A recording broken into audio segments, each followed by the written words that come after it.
Hello विद्यार्थियों, कैसे हैं आप लोग। उम्मीद है ठीक होंगे। पढ़ाई आपकी अच्छी चल रही होगी। बोर्ड का एग्ज़ाम आपका नज़दीक आ गया है, आपके पास ज़्यादा टाइम नहीं है और आप जो है जल्दी जल्दी अपने पूरे सिलेबस को कवर कर लीजिए, याद कर लीजिए, उसका रिवीजन करिए। जो डाउट्स हैं उनको डेली आके क्लास में पूछिए, डिस्कशन करिए खुद में। इससे आपका जो सब्जेक्ट पे कमांड होगा वो परफेक्ट होगा और जिससे आपकी मार्किंग एग्ज़ाम में अच्छी होगी। खैर, हम जो है यूरोप में राष्ट्रवाद का उदय क्लास 10th का ये पढ़ा चुके हैं और जो इसका अगला चैप्टर हिस्ट्री पोर्शन का है वो भारत में राष्ट्रवाद है। अब ये भारत में जो राष्ट्रवाद है, भारत में जो ये राष्ट्रवाद है, ये जो है किस रूप में है, क्या है और इसकी क्या पूरी परिकल्पना है, इसको हम इसमें समझेंगे। जैसा कि इस चैप्टर में आप लोग देख रहे हैं, भारत में जो राष्ट्रवाद है, तो राष्ट्रवाद का मतलब होता है देशभक्ति, अपने देश के प्रति समर्पण की भावना, अपने देश से प्रेम करना और अपने देश के लिए किसी भी संकट की स्थिति में तैयार रहना, ये राष्ट्रवाद है। लेकिन जो ये राष्ट्रवाद का विचार है, ये आज ही आ गया था या इसके पीछे कोई संघर्ष की कहानी है? हाँ, तो ये सच है। हाँ, इसके पीछे एक संघर्ष की कहानी है। हमें आपको वही संघर्ष की कहानी बतानी है और इस पूरे संघर्ष के केंद्र में एक व्यक्ति है, एक व्यक्ति है और उसके पूरे सफर की कहानी जो है इस पूरे जो भारत के राष्ट्रवाद चैप्टर में है वो आपको दिखाई देगी। ठीक है, हम शुरू करते हैं। भारत में जो राष्ट्रवाद है, हम कहानी शुरू करते हैं प्रथम विश्व युद्ध से। जब प्रथम विश्व युद्ध होता है तो प्रथम विश्व युद्ध आपको पता है 1914 से लेकर 1918 तक होता है और प्रथम विश्व युद्ध के बाद एक वारसाई की संधि होती है जिसके माध्यम से जर्मनी को पे बहुत सारी संधियां थोप दी जाती हैं और उसकी ताकत को कमजोर कर दिया जाता है। उसके क्षेत्रों पे जो जीते हुए राष्ट्र रहते हैं वो अधिकार कर लेते हैं और इस सब के बीच में जो है एक विजेता ताकत के रूप में इंग्लैंड उभर के आता है। विजेता ताकत का मतलब ये है कि हम अंग्रेजों के गुलाम थे। अब जब हम अंग्रेजों के गुलाम थे तो वो विजेता थे प्रथम विश्व युद्ध में, तो जो विजेता बन के उभरे थे तो उनका स्वाभाविक है, उनका शान और उनका गुरूर इतना था कि वो अपने आगे किसी को नहीं समझ रहे थे और खासतौर से भारतीयों को तो एकदम नहीं समझ रहे थे, क्योंकि भारतीयों को तो उन्होंने 200 साल से लगभग 100 साल से, उस समय के लगभग पिछले 100 साल से तो उन्होंने गुलाम बना के रखा था। 100-150 साल थे, तो उनके आगे भारतीयों की तो वैसे भी कोई इज्जत नहीं थी। तो उनकी जो दमनकारी नीति थी भारत के प्रति, वो एकदम मन माफिक, जैसा वो चाहते थे वैसा भारत में शासन कर रहे थे। जिस प्रकार से चाहते थे उस तरीके की स्थिति भारत में ला देते थे और जो भी उनके खिलाफ चाहे क्रांतिकारी चाहे आंदोलनकारी जो भी आगे आता था वो उनको अपनी शासन शक्ति के दमन के माध्यम से चुप करा देते थे। खैर, इन सारी कहानी के बीच में भारत का एक महान सपूत महात्मा गांधी, हम यहां गांधी की अभी बात करेंगे, महात्मा तो वो इसके बाद बनेंगे। इनका सफर शुरू होता है 2 अक्टूबर 1869 से। ये कहानी शुरू हो जाती है 2 अक्टूबर 1869 से। अब ये 2 अक्टूबर 1869 से जो ये कहानी शुरू हो चुकी रहती है, गुजरात में पोरबंदर में इनका जन्म होता है, पढ़ाई लिखाई इनकी शुरुआती होती है और उसके बाद ये 1897 के समय में, 1800 शायद 97 या 87 यही शायद टाइम है, और इस टाइम ये जो है अपनी पढ़ाई वढ़ाई कंप्लीट करके 21 या 24 साल की एज में ये जो है ये दक्षिण अफ्रीका चले जाते हैं। और जब दक्षिण अफ्रीका ये चले जाते हैं तो दक्षिण अफ्रीका जाने के बाद वहाँ पे जो स्थिति थी, वहाँ पे जो भारतीय और जो और काले लोग थे उनके प्रति जो अंग्रेज सरकार का नजरिया था, या ये कहिए जो अंग्रेजों का नजरिया था, वो ये था कि जो काले लोग हैं वो सिर्फ गुलामी और सेवा करने के लिए ही बने हैं, वो सिर्फ गुलामी और सेवा करने के लिए बने हुए हैं, इसके अलावा वो किसी काम के और किसी लायक नहीं है। इस प्रकार का विचार और इस प्रकार की सोच वाले माहौल के बीच में वो जो है 1897 के समय में दादा अब्दुल्ला नाम के एक गुजराती व्यापारी थे। उनके मुकदमे को लड़ने के लिए वो जाते हैं दक्षिण अफ्रीका, और वहाँ की जो ये स्थिति है, उस स्थिति से उनका भी पाला पड़ता है। एक बार वो फर्स्ट क्लास रेलवे का टिकट लेके ट्रेन में बैठे, और वहाँ पे जब टीटी आया उनसे उनका टिकट चेक करने, तो उनसे कहा कि तुम यहाँ कैसे बैठे हो? तो उन्होंने कहा मेरे पास तो फर्स्ट क्लास डिब्बे में बैठने का टिकट है। अब फर्स्ट क्लास का टिकट लेने के बावजूद भी वो टीटी उनसे कह रहा था कि अगले स्टेशन पे आप उतर जाओ, और उतर के जाके सेकंड क्लास के डब्बे में जाके बैठ जाओ। इस पे उनका वाद विवाद टीटी के साथ होता है, और टीटी उनकी सुनता ही नहीं है। तब तक अगला स्टेशन आ जाता है, और वो पुलिस वालों को उठा के उनके सामान और उनको दोनों को उठा के डब्बे के बाहर फेंकवा देता है। ये बात उनके शरीर पे नहीं, दिल पे चोट करती है, और इस दिल पे चोट का परिणाम ये होता है कि गांधी समझ चुके रहते हैं कि अपने देश, अपने समाज और दुनिया, किसी के लिए भी अगर जो कुछ करना है तो वही सही समय है। जिस समय तुम्हें पहला आघात लगता है उसी समय तुम उठ खड़े हो, और उस आघात के खिलाफ चुनौती बन के उसके सामने आ जाओ। यही गांधी ने किया। गांधी ने वहां पे ये रंग भेद की जो वहां भावना चल रही थी, यानी काले जो सफेद लोग थे, यानी जो अंग्रेज लोग थे, वो काले लोगों को एकदम जानवर समझते थे। वो उनको जबरदस्ती पकड़ते थे और दुनिया में उनको व्यापार करने के लिए पूरी दुनिया में उनको बेच देते थे। तो इंसानों का व्यापार किया जाता था, और उन काले लोगों के प्रति उनके मन में जरा सा भी इज्जत नहीं थी। वो उन्हें जानवर, सेवक और गुलाम ही समझते थे।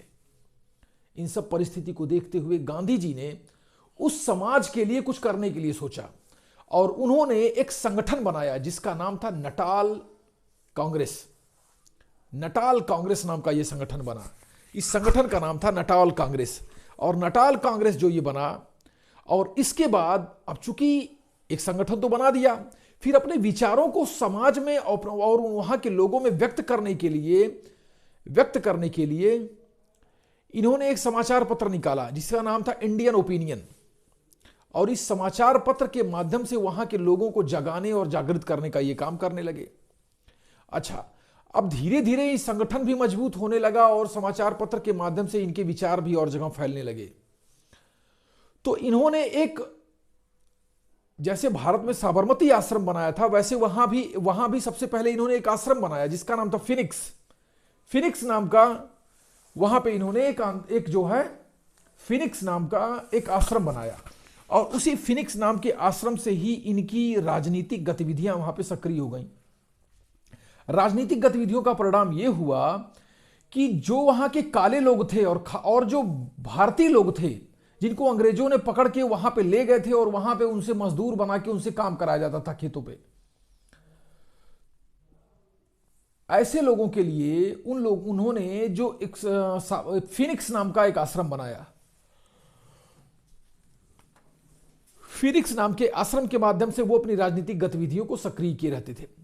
अरे वहां की स्थिति का अंदाजा आप ऐसे लगा लीजिए कि वहां के होटल और रेस्टोरेंट में यह लिखा रहता था कि dogs and blacks does not allow, यानी कुत्ते और काले लोग इस होटल में अलाउ ही नहीं है, ऐसा लिखा रहता था। इसी तरीके से आप समझ सकते हैं कि वहां के समाज की क्या सोच हो गई थी। और वहीं पे गांधी जी ने सबसे पहले सत्याग्रह का प्रयोग किया। सत्य आग्रह यानी सत्य के लिए आग्रह करना, यानी अगर जो हमारी मांग सच्ची है, हमारा अधिकार सच्चा है, तो हम उसके लिए आग्रह करेंगे। हम उसके लिए अपने अंतर आत्मा की आवाज से इतना निवेदन करेंगे कि अगला मजबूर हो जाएगा हमारे निवेदन को स्वीकार करने के लिए। वो जगह जगह जुलूस निकालते हैं, वो जगह जगह धरना देते हैं, इस बीच में वो जेल भी जाते हैं, वो पीटे भी जाते हैं, बहुत सारा अन्याय उनके साथ होता है। और इन सब चीजों के बीच में भी गांधी अपने मूल उद्देश्य से टूटते नहीं हैं, वो खड़े रहते हैं, और उन्हें काफी हद तक वहां सफलता भी मिली। सफलता मिलने का परिणाम यह होता है कि काले लोगों को कुछ अधिकार मिलने शुरू हो गए, और जो भारतीय मजदूर बना के अफ्रीका में ले गए लोगों को ले गया था अंग्रेज, इन लोगों को ले गए थे, इनके पास कोई अधिकार नहीं था। लेकिन इनके इस आंदोलनों के परिणाम स्वरूप यह हुआ कि इन लोगों को भी वहां मूल निवासी माना जाने लगा और इन लोगों को भी वहां जमीन खरीदने का अधिकार मिलने लगा और इन लोगों को भी वहां कुछ राजनीतिक अधिकार मिलने लगे। खैर, ये तो हो गई अफ्रीका की कहानी। समय आ जाता है 9 जनवरी 1915 का। एक भारतीय का किसी दूसरे देश में अंग्रेजों के खिलाफ इस तरीके का जो आंदोलन है और उस आंदोलन में जो सफलता है, इसका परिणाम यह हुआ कि भारत में भी इनकी छवि जो है एक प्रमुख समाज सुधारक और राजनेता की ही बन गई थी। लोग इनसे मिलने के लिए, लोग इनको जानने के लिए उत्साह के साथ 9 जनवरी 1915 को इनके आने का इंतजार करते हैं। और उस समय जो तत्कालिक भारतीय जनसंख्या थी लगभग 25 करोड़ के आसपास थी। पूरी की पूरी आबादी को इस व्यक्ति में भारत का भविष्य दिखता है। 9 जनवरी 1915 को गांधी जी भारत आते हैं। इसीलिए हर साल 9 जनवरी को भारत जो है प्रवासी भारतीय दिवस मनाता है, प्रवासी भारतीय दिवस मनाता है। अच्छा, अब यहां से कहानी शुरू हो जाती है। जब ये अफ्रीका में थे उसी समय वहां की जो राजनीतिक गतिविधियां चल रही थी उसके संबंध में भारत के जो प्रमुख राजनेता थे गोपाल कृष्ण गोखले, इनसे इनकी लगातार बातचीत होती रहती थी। और बातचीत का परिणाम यह होता था कि गोखले उनको प्रेरित करते रहते थे और भारत की स्थिति के बारे में उनको बताते रहते थे। और जब वो भारत आते हैं तो सबसे पहले वो जो है गोखले से ही वो सबसे ज्यादा घुले मिले रहते हैं। तो गोखले से उनका विचार विमर्श होता है भारत को लेकर। परिणाम ये होता है, गोखले उनको कहते हैं अगर जो तुम इस देश के लिए कुछ करना चाहते हो सबसे पहले इस देश को जानो, बिना इस देश को जाने तुम इस देश के लिए कुछ नहीं कर सकते हो। और इसलिए गांधी पूरे भारत का 1 साल तक भ्रमण करते हैं, बिना किसी राजनीतिक गतिविधि के, बिना कुछ किए, बिना कुछ विचार को व्यक्त किए, वो चुपचाप पहले पूरे देश का भ्रमण करते हैं। लगभग 1 साल तक वो पूरे देश के भ्रमण के अभियान पर रहते हैं और उसमें उनको काफी हद तक सफलता भी मिलती है। अपने देश की गरीबी देखते हैं, अपने देश की असहाय स्थिति देखते हैं, अपने देश के बड़े भूभाग को देखते हैं। अलग अलग जाति, बोली, संप्रदाय, सब कुछ विभिन्नता होने के बावजूद भी लोगों में एक आशा छिपी थी कि कभी तो हम आजाद होंगे और कभी तो हमारा शासन आएगा। इन सारी स्थिति को समझते बूझते गांधी जो है अब धीरे धीरे भारत के छोटे छोटे राजनीतिक कार्यक्रमों में शामिल होने लगे। और इसी समय एक कार्यक्रम के दौरान बिहार के एक किसान नेता जिनका नाम था रामचंद्र शुक्ल, इनकी भेंट गांधी से होती है। गांधी जी बिहार में किसानों की दयनीय स्थिति के गांधी जी से रामचंद्र शुक्ल चंपारण के किसानों की दयनीय स्थिति के बारे में कहते हैं। वो बताते हैं कि अंग्रेज उनसे जबरदस्ती नील की खेती करवाते हैं और अगर जो वो उत्पादन भी करते हैं अनाज का तो उस अनाज पे जो है वो इतना टैक्स लगा देते हैं कि वो उससे जो है उनका भरण पोषण ही नहीं हो पाता। भयंकर गरीबी से त्रस्त बिहार की हालत एकदम से कहरा रही थी। बिहार ऐसे हो चुका था कि जैसे कोई व्यक्ति मर रहा हो और उसके शरीर से खून भी निकाल लिया जाए, ऐसी स्थिति बिहार की हो गई थी। पहले तो गांधी जी अपने राजनीतिक गतिविधियों के चलते मना कर देते हैं क्योंकि उनके पास समय का अभाव रहता है, लेकिन जब वो उस परिस्थिति की गंभीरता को समझते हैं तो वो तैयार हो जाते हैं। और समय आ जाता है 1917 का। समय आ जाता है 1917 का। यहां ध्यान देने वाली बात यह है कि भारत में आने के बाद गांधी जी का यह प्रथम आंदोलन है, एक प्रथम राजनीतिक गतिविधि है जिसके माध्यम से वो पूरे भारत को संदेश देने में सफल होते हैं। गांधी जब चंपारण के रेलवे स्टेशन पर उतरते हैं तो वहां की हजारों जनता स्टेशन पर उनका इंतजार करती है। गांधी ये देख के भौचक्के से रहते हैं। लोगों के शरीर पे बस एक सफेद कपड़ा, उनके सिर्फ शरीर के बस कुछ हिस्से को ढके हुए था। अब बाकी शरीर उनका नंगा था। दुबला पतला शरीर और हड्डियों का ढांचा लिए हुए लोग गांधी को बड़े उम्मीद भरी नजर से टकटकी लगा के देख रहे थे। इसी बीच कुछ अंग्रेज अधिकारी आते हैं, वो घोड़े पे बैठे रहते हैं और वो उनके चारों तरफ ये हजारों की भीड़ देख के वो चकित रहते हैं, क्योंकि उससे पहले तो वो गांधी से परिचित थे ही नहीं। एक अंग्रेज दूसरे अंग्रेज से कहता है, हु इज दिस? तो अगला कहता है, अनदर स्टूपिड इंडियन। और वो एक दूसरे को मुस्कुराती भरी नजर से देखते और वहां से वापस चले जाते हैं। उनको क्या पता था कि ये जो स्टूपिड इंडियन है ये बहुत जल्द ही उनका बाप होने वाला है। अब बहुत जल्द ही उनका बाप बन के देश को ऐसा जगाएगा कि उसके कुछ ही साल बाद वो देश छोड़ के जाने को मजबूर हो जाएंगे। खैर, जब वहां जाते हैं चंपारण में, वो लोगों के घर को देखते हैं, लोगों की परिस्थिति को देखते हैं, तो उनका दिल द्रवित हो जाता है। और गांधी अंग्रेज अधिकारी के सामने उनकी मांगों को लेकर डट जाते हैं, अड़ जाते हैं और आंदोलन करते हैं, जिसका परिणाम ये होता है कि अंग्रेज उनकी जमीनों से, जो 3 कठिया नाम की प्रथा चलती थी, जिनमें जमीन के कुल हिस्से का 3रा भाग नील की खेती करना होता था, इसको जबरन कराने की जो प्रथा थी, इसको बंद कर दिया जाता है और लोगों को खुद की जमीन पे अनाज उत्पादन करने का अधिकार दे दिया जाता है। इस आंदोलन का प्रभाव यह हुआ, तत्कालिक अखबार, समाचार पत्र के माध्यम से गांधी का यह कार्य और आंदोलन पूरे भारत में छपता है और लोग गांधी की राजनीतिक शक्ति को समझ जाते हैं। और गांधी इस आंदोलन के माध्यम से सत्याग्रह की भी शक्ति का भारत में पहली बार लोगों को परिचय कराते हैं कि कैसे इंसान के अंदर के आत्मबल के परिणाम स्वरूप यह हो सकता है कि वो किसी भी बड़ी से बड़ी चुनौती के सामने बिना हिंसा किए वो अपनी मांग को मनवाने के लिए उस अपने सामने वाले को मजबूर कर सकता है। अंग्रेज अभी तक इनको सीरियस नहीं ले रहे थे। इस आंदोलन के बाद उनकी नजर तो इनके ऊपर पड़ी, लेकिन वो अभी भी इनके प्रति उतने गंभीर नहीं थे। इस आंदोलन से उत्साहित गांधी जब दोबारा गुजरात पहुंचते हैं तो इनके सामने एक और समस्या थी। समय था 1917 का और गुजरात और पूरे भारत में अकाल जैसी स्थिति थी। खेतों में उत्पादन नहीं था और सूखा पड़ चुका था, जिसका परिणाम यह हुआ कि जो किसान थे वो अंग्रेजों को कर देने की स्थिति में नहीं थे और इस कर न देने की स्थिति में वो सरकार से छूट चाहते थे। लेकिन जो वहां का टैक्स लेने वाला ऑफिसर था वो लगातार दबाव बनाए हुए था और किसी भी स्थिति में कर में छूट देने को तैयार नहीं था, जिसका परिणाम यह होता है कि वो ज्यादातर किसान आत्महत्या करने को मजबूर थे और कुछ की स्थिति तो एकदम मरणासन ही हो ही गई थी। और इसी बीच में गांधी की राजनीतिक प्रतिभा को लोगों ने देख लिया था। जब वो वापस गुजरात जाते हैं तो वहां के किसान इनके सामने हाथ जोड़ के खड़े होते हैं और गांधी उनके लिए उठ खड़े होते हैं।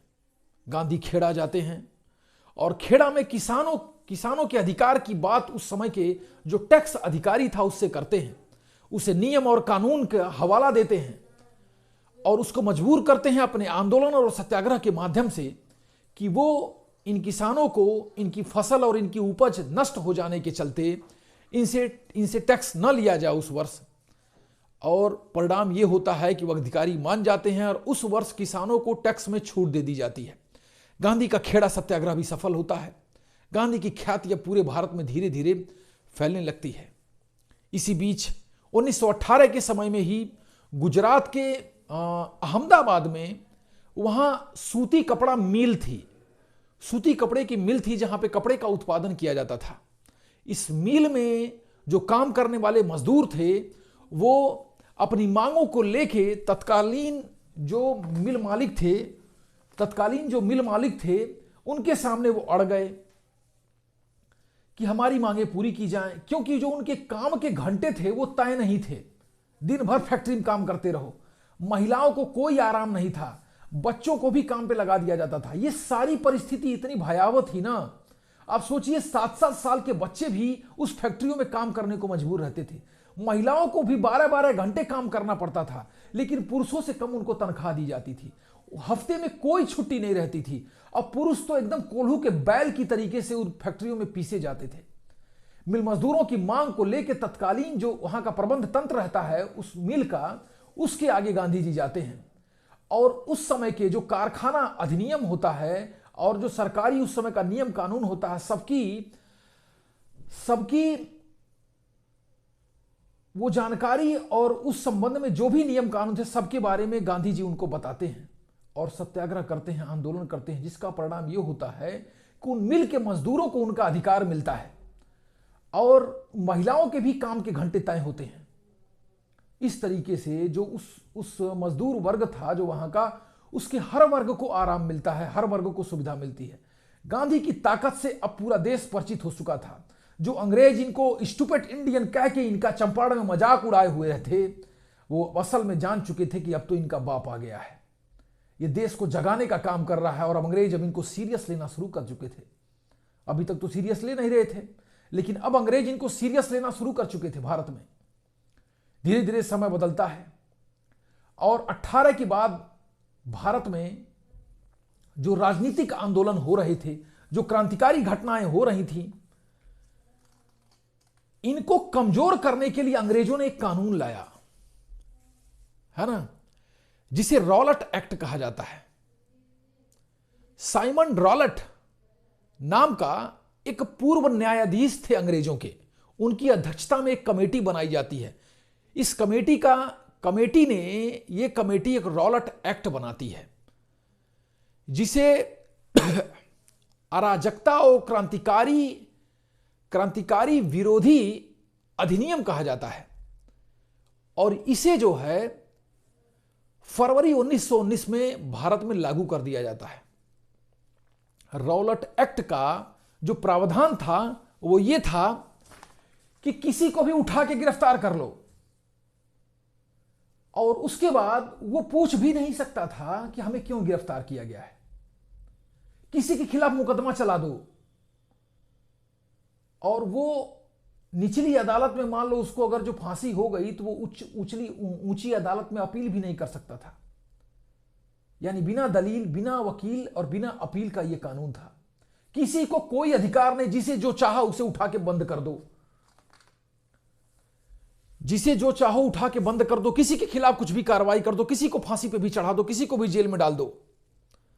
भारत में उपजी इन क्रांतिकारी गतिविधियों को और आंदोलनों, राजनीतिक आंदोलनों को दबाने के लिए अंग्रेज सरकार का यह काला कानून था। पूरे भारत में इसके खिलाफ जबरदस्त आंदोलन और प्रदर्शन हुए। लोग सड़कों पे सरकारी तंत्र का एकदम बहिष्कार करने लगे, सरकारी सिस्टम में तोड़ फोड़ होने लगी। लोग जो है बहुत जगह पोस्ट ऑफिसों को जला दे रहे थे, रेल की पटरियों को उजाड़ दे रहे थे। जनता उग्र हो चुकी थी इस काले कानून के खिलाफ। जगह जगह प्रदर्शन, धरना, जुलूस ये सब हो रहे थे। और इन सब चीजों के बीच में गांधी कहां चुप रहने वाले थे। कांग्रेस में भी राजनीतिक गतिविधियां तेज हो चुकी थीं। अंग्रेज सरकार के खिलाफ क्या किया जाए क्या किया जाए कि उनको एक मजबूत जवाब दिया जा सके। आंदोलन होता है, गांधी भी आंदोलन की भूमिका तैयार करते हैं और रॉलेट एक्ट के खिलाफ कांग्रेस पूरे भारत में आंदोलन करना सोचती है। लेकिन तत्कालिक अंग्रेज सरकार तो पूरे दमनकारी मूड में थी। वो जो भी उस समय भारत के राजनीतिक नेता थे बड़े बड़े, उन सबको उठा के जेल में डाल दिया, गांधी को भी डाल दिया। और उसके बाद इन्हीं सब चीजों के बीच में पंजाब के अमृतसर में बैसाख का मेला था। वहां पे बैसाखी मनाई जाती है, तो बैसाखी का मेला चल रहा था अमृतसर में। और जिस जगह पे ये मेला हो रहा था उसे जलियांवाला बाग कहा जाता था। वहां पे सैकड़ों की संख्या में लोगों की भीड़ थी। और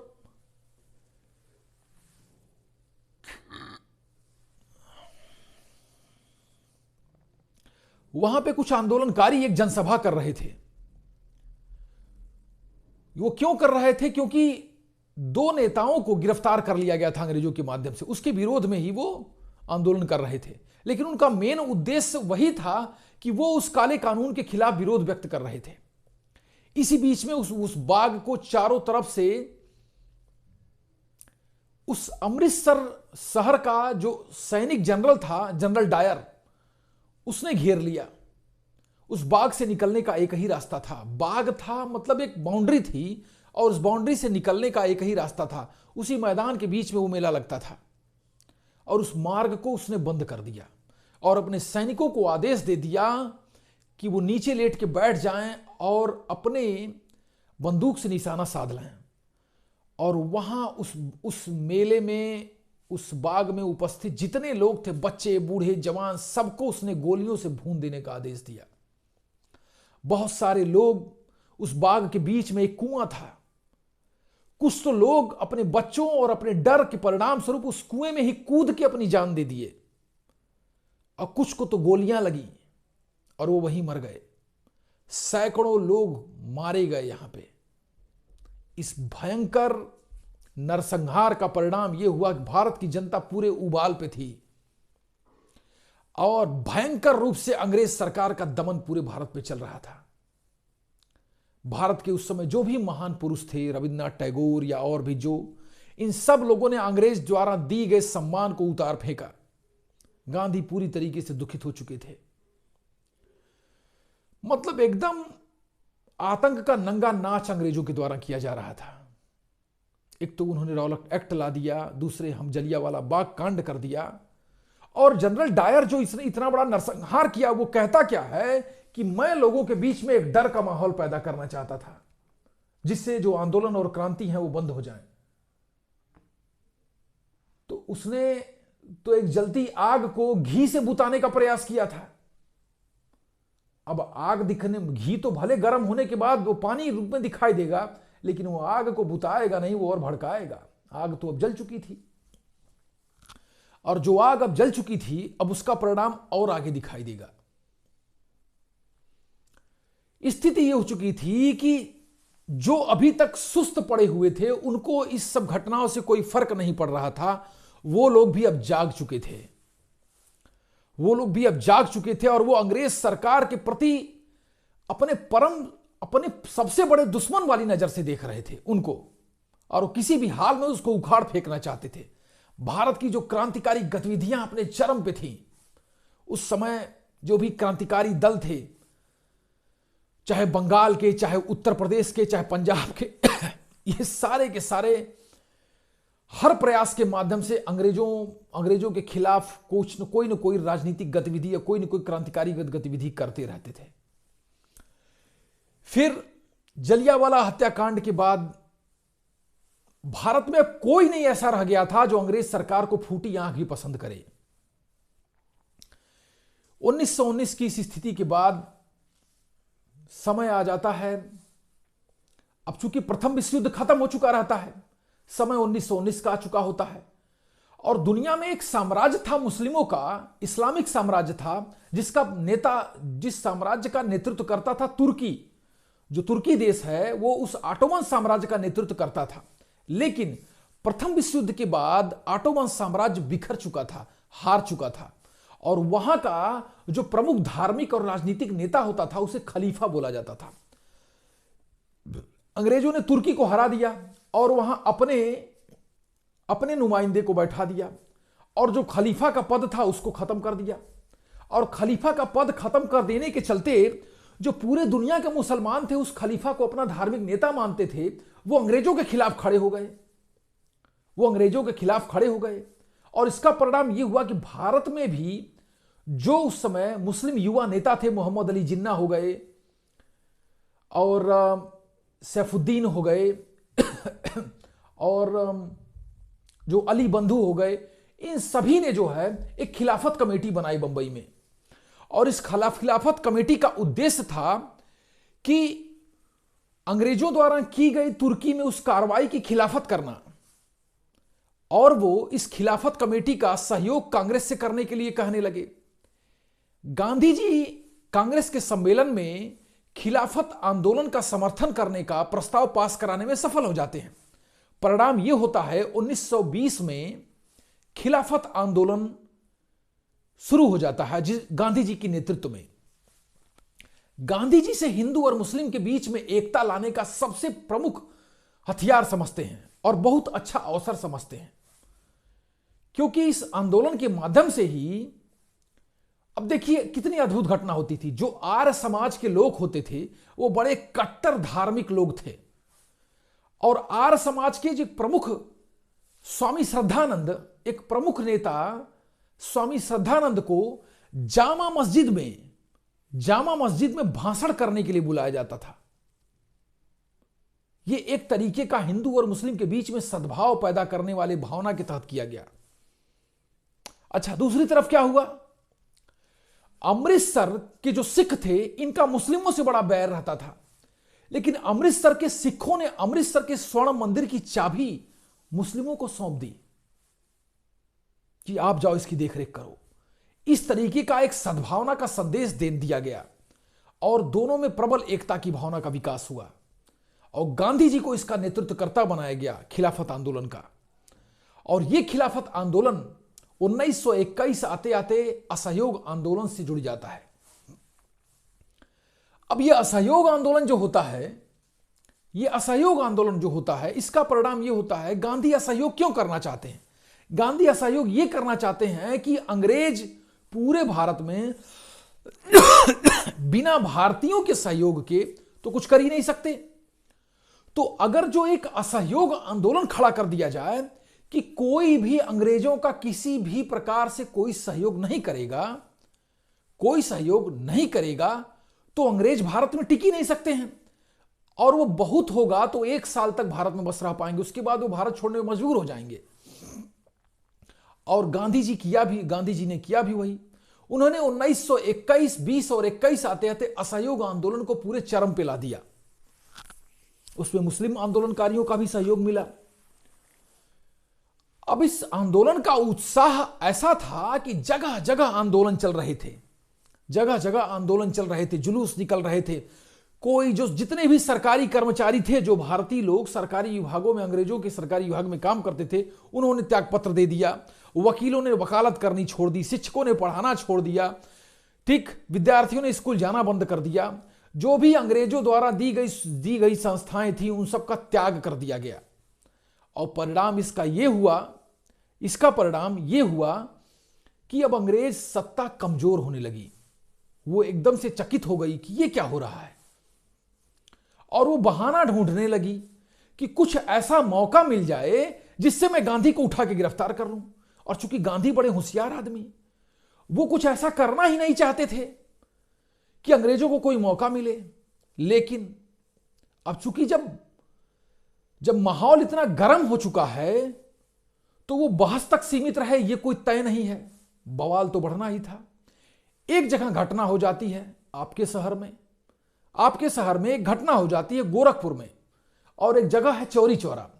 वहां पे आंदोलनकारियों का जुलूस एक थाने के बगल से गुजर रहा था, और वहां पे एक आंदोलनकारी और एक सिपाही के बीच में तू मैं हो जाती है, जिसका परिणाम यह होता है कि कुछ सिपाही मिलकर उस आंदोलनकारी को मार देते हैं। परिणाम यह होता है पूरे के पूरे आंदोलनकारी भड़क जाते हैं। वो पूरे चौरी चौरा थाने को घेर लेते हैं, और घेर लेने के बाद उसको आग लगा देते हैं। सब धू जल जाते हैं, मरते हैं 20 लोग। अब मरते हैं 20 लोग, अंग्रेज सरकार को एक मौका मिल जाता है, और अंग्रेज सरकार जो है सारे आंदोलनकारियों को गिरफ्तार कर लेती है। और गांधी इससे इतने दुखित होते हैं, क्योंकि वो जान चुके थे कि इस थोड़ी सी बेवकूफी के चलते अब अंग्रेज जो है पूरे भारत में दमन चक्र चलाएंगे, और उन्होंने उनको भी नहीं छोड़ा। और परिणाम यह हुआ कि 5 फरवरी 1922 को यह चौरी चौरा कांड होता है, और 12 फरवरी 1922 को गांधी जी इस असहयोग आंदोलन को वापस लेने की घोषणा कर देते हैं।